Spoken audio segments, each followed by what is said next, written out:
this industry. So we went and found somebody who is genuinely from the community, from Bed-Stuy, that has a brand and has a vision of what the future can look like. And I'm extremely honored to welcome our next speaker, the founder of Budega, Alex Norman. Make some noise.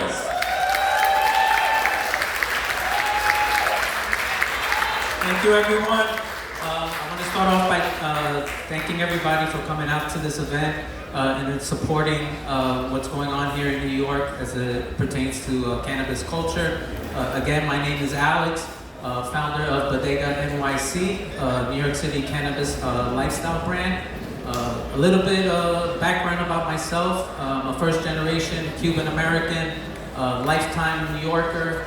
And yes, I'm a former legacy operator with 12 years plus experience running a pretty successful cannabis delivery service in New York, delivering to Brooklyn and Manhattan. Also spent almost just about that amount of time growing cannabis as well. But let me start off with a little story, because everybody from New York always has a story. 1980 something, Regal Park, Queens, New York, 12-year-old little Alex and his best friend are crossing that bridge over to Left Rack City, Queens, to go get that first bag of weed. I remember, it's funny enough, I remember my friend telling me, make sure you get your money ready. When you make eye contact with the guy, walk up the block. He's gonna ask you if you want cess or gold. Tell him cess. I know nobody buys cess, but at the time, we're 12 years old, that's all we could afford. So I see the guy, make the eye contact, boom, give him the 10 bucks. And the one thing I remember my boy kept telling me is like, whatever you do, don't look back.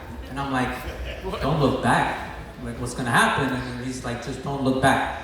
And I'm like, damn, if I look back, am I gonna get shot? Am I gonna turn into salt or something? Like, what's gonna happen? Nonetheless, I got the weed, turned around, got back over the bridge, went to Dunkin' Donuts. Mind you, this whole time I wasn't even planning on smoking the weed. I was just there for the journey. My parents used to smoke weed in front of me. All of their friends used to smoke weed in front of me.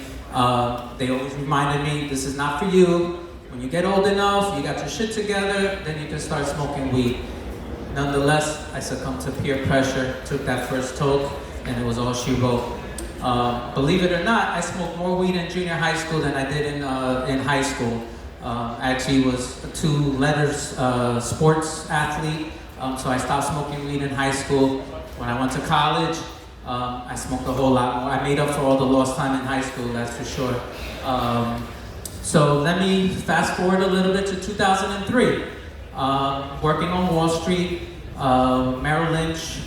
It's the aftermath of the internet tech bubble crash. Wall Street was a very depressing place to be.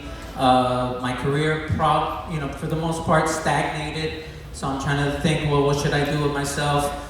Let me go back to school, study for my GMATs. Maybe I could go get my MBA. I could come back bigger, better, and stronger in Wall Street. Could negotiate a package. Go back home, start studying. In the meantime, I have a lot of downtime. My boy's like, yo, why don't you just try to make some side money and start a delivery service. I'll front you the bud. I'm like, all right, that's easy enough. I can't keep still. I always gotta hustle. So I started doing what I do. Start making appointments with all my friends that smoke weed, going through the Rolodex of numbers, setting up meetings, putting together business cards, letting people sample the stuff.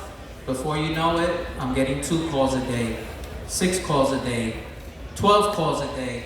About a year and a half in, I'm doing about 25, 30 calls a day. I'm up in Def Jam offices, Complex Magazine, Free Magazine. I'm on Park Avenue doing deliveries. I'm all over Brooklyn, riding my bike everywhere, living my best life. I start hiring people to work for me because now I need a break.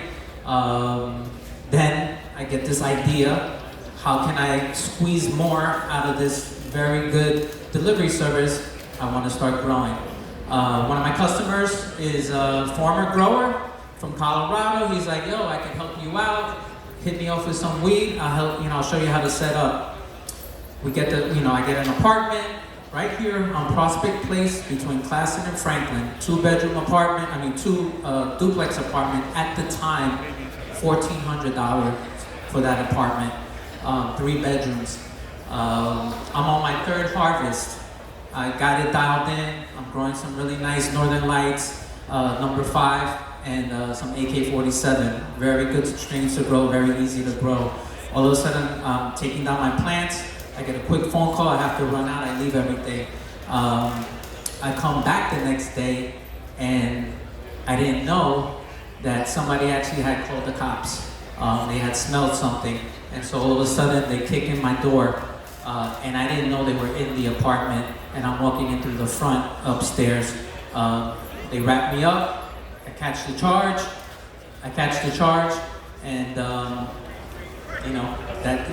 I'm in the 77th precinct right here in Crown Heights. Can't lie, I'm a little shook up. I try to fall back. I let a lot of people, I let my drivers, run the business for me.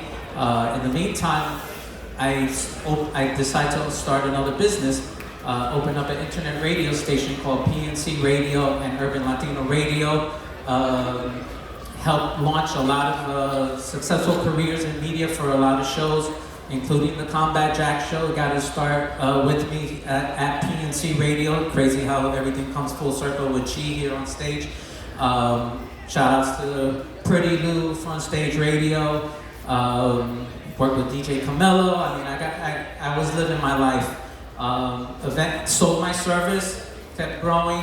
Eventually phased out of doing legacy. This weed game, it's a tough game, especially growing. Prices started coming down. I couldn't sustain, what I was doing anymore, so I went back to corporate. It's 2020. I'm watching what's going on in this legal space. I'm like, I think I want to start this brand. I came up with the concept Budega NYC, basically as an homage to the legacy market, because back in the day, a lot of people don't know that all the weed spots in New York were in these bodegas.